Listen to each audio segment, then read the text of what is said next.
Good morning. This is Tom negotiating with Jesus. And this morning, I'm listening to the audiobook, I'm Glad My Mom Died, Jenette McCurdy. And I think I'm going to use some of it in preaching this weekend. And I'm fussing with my dad about what preaching is, what politics is, and in some way finding meaning in the world. So this is this little corner layer, and it's what my life is wrapped up in. How do you translate meaning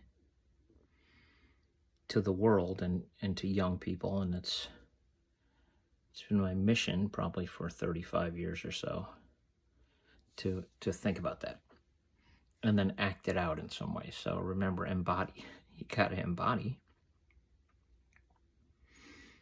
You have no agency, all the grim grizz things. So listening to Jenette McCurdy, and the thing that struck me is in her story, which is, so here's a little girl whose mom is corrupt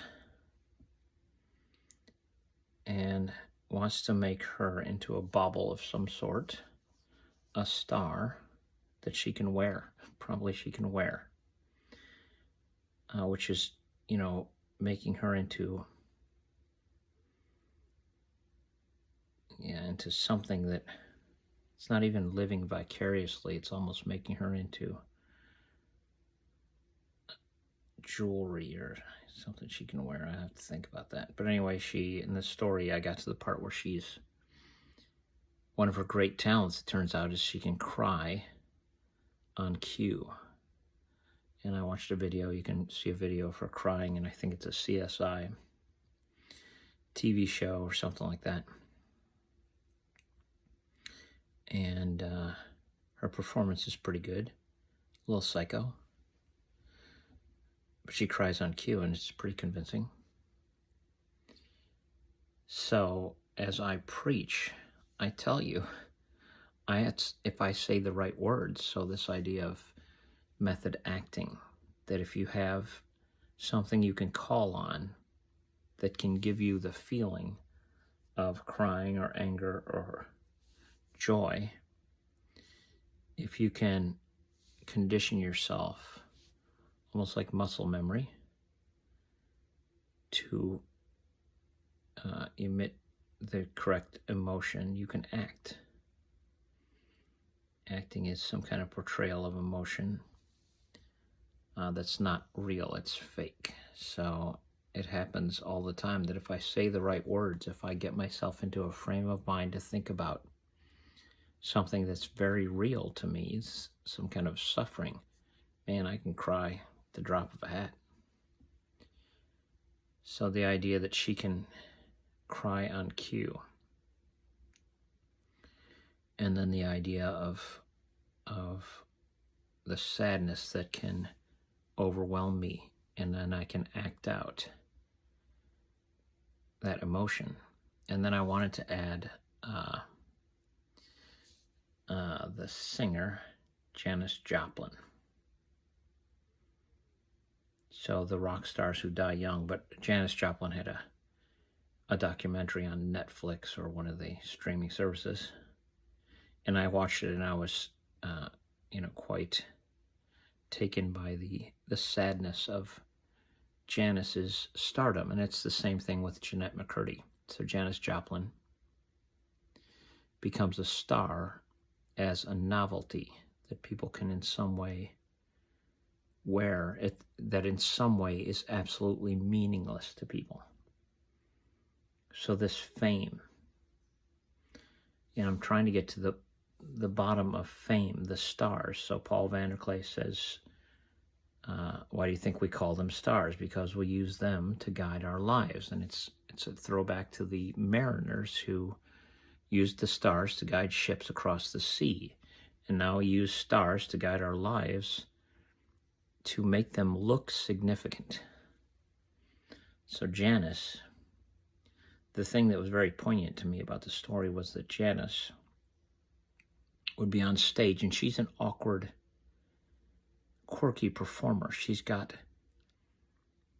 doesn't have the looks or the grace of some of these polished performers, but she has this deep soul sound that when she's singing, you're like, that is soulish. That's not just a melody. It's something that is transcends simple music. She can emote, so it's acting of some sort. It takes you somewhere. She's crying in her songs. And so she does these performances, and the crowd is just thrilled with her. And she goes on the stage and is just loved and adored by fans. And then at the end of the performance, her bandmates all get to receive the reward of musician stars. They get sex with young girls, which is some terrible part of fame, is people become used. You can use them for your temporary pleasure, which is very a problem in our culture, that we think people might be useful in that way to please us. It's the opposite of sacrificial. Anyway, the men in the band, the trading company, I don't remember the name of the band, but at the end of the show, the men get sex with young girls. Janis, a young girl, isn't interested in sex with young boys. Whatever the trade-off is for girls, it is different. They have a different world they inhabit. They're mothers, for crying out loud. They have this compassion and caring gene. They are sacrificial. They don't want to use children. Men, I don't know what it is, men. So she goes from being adulated beyond the stage. She is the most wonderful thing that there is. And then she goes to being the most lonely thing that there is, as she sits in a hotel room and debriefs. What was that all about? Oh, it was all this thrill is meaningless. I'm here alone. And no man wants me. No man really wants me. They want to use me. I can see it in all the men that are helping me perform. So it was, and then she's dead at the age of 27 or something. The 27 Club is at 28, I don't know. Dies the rock star death. As a young woman, used and discarded. And we put her in some glory hall of fame of someone whose life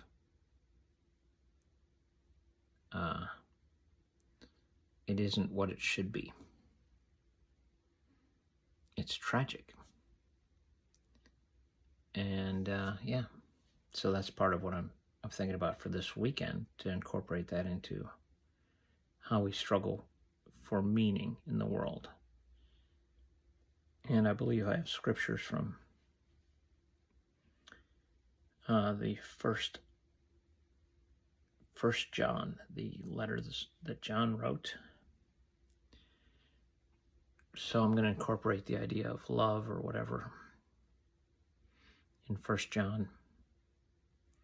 Jesus embodying this special kind of love, that we are to sacrifice for each other, not sacrifice each other. Sacrifice ourselves for others. And we are, I think, very accomplished at sacrificing others for ourselves. At least culturally, it's a problem. So that's it for now. We're going on 10 minutes.